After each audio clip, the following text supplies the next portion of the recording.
Desa tersembunyi. Namanya sudah menunjukkan segalanya. Di tengah sawah hijau dan bukit tinggi, desa ini seperti terpisah dari dunia luar. Penduduknya hidup tenang dan damai. Mereka bertani dan beternak, saling berbagi hasil panen, dan menjaga kerukunan.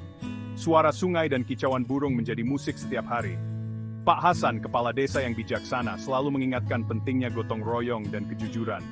Harta sejati bukanlah uang, ujarnya di pertemuan warga Selop, melainkan hati yang bersih dan persaudaraan yang kuat.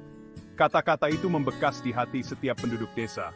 Setidaknya sampai beberapa kejadian aneh mengganggu kedamaian desa tersembunyi.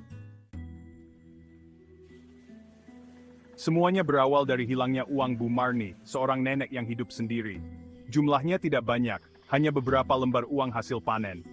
Tapi kejadian itu cukup membuat warga desa tersembunyi gelisah. Desas-desus mulai terdengar. Ada yang bilang Bu Marni lupa menaruh uangnya. Ada juga yang mengira uang itu jatuh di jalan. Tapi ada satu dugaan yang menakutkan, babi ngepet. Kejadian serupa terjadi lagi beberapa hari kemudian. Kali ini menimpa Pak Karto, seorang penjual kelontong. Uang hasil jualannya hilang dari laci tokonya. Kepanikan mulai melanda desa tersembunyi. Warga yang tadinya tenang, kini dihantui rasa takut. Mereka saling curiga, takut tetangga atau bahkan saudara sendiri yang mencuri uang-uang tersebut. Di tengah kepanikan itu, cerita babi ngepet kembali menghantui warga desa tersembunyi. Konon, babi ngepet adalah manusia yang bisa berubah menjadi babi hitam dengan ilmu hitam, mencuri harta benda. Cerita rakyat mengatakan, untuk menangkap babi ngepet, warga harus menyiramnya dengan air suci. Barulah manusia di balik wujud babi itu akan terlihat. Kita harus menangkap babi ngepet itu, seru Pak Jono, seorang pemuda kekar, dalam pertemuan warga. Tapi bagaimana caranya? Kita bahkan tidak tahu siapa dia, sahut Bu Narti, seorang ibu rumah tangga. Di tengah kebingungan itu, Pak Udin, sesepuh desa yang bijaksana, angkat bicara. Tenanglah, anak-anakku, katanya dengan suara serak namun menenangkan. Kita akan adakan ronda malam. Usul Pak Udin disambut antusias warga. Malam itu juga, mereka berkumpul di halaman rumah Pak Udin untuk merencanakan pengintaian.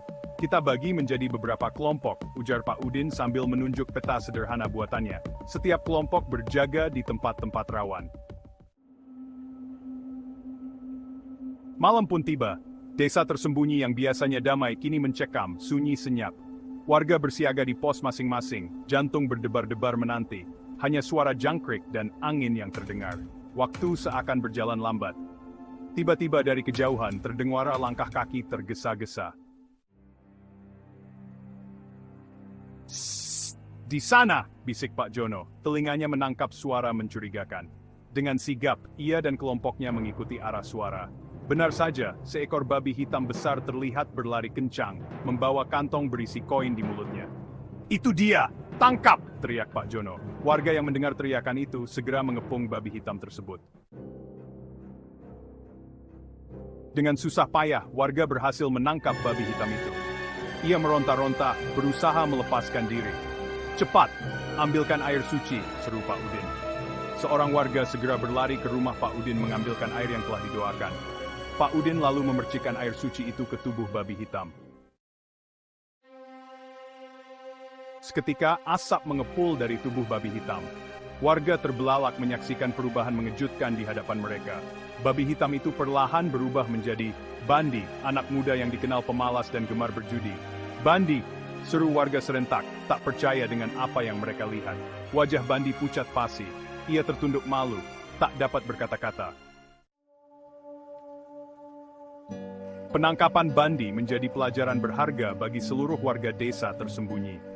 Terbongkarnya identitas babi ngepet membuat mereka sadar bahwa kejahatan bisa datang dari siapa saja, bahkan orang terdekat sekalipun.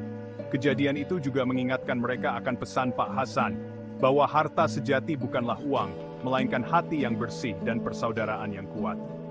Desa tersembunyi kembali damai, namun kali ini, kewaspadaan dan kesadaran akan pentingnya kejujuran tertanam lebih dalam di hati setiap warganya.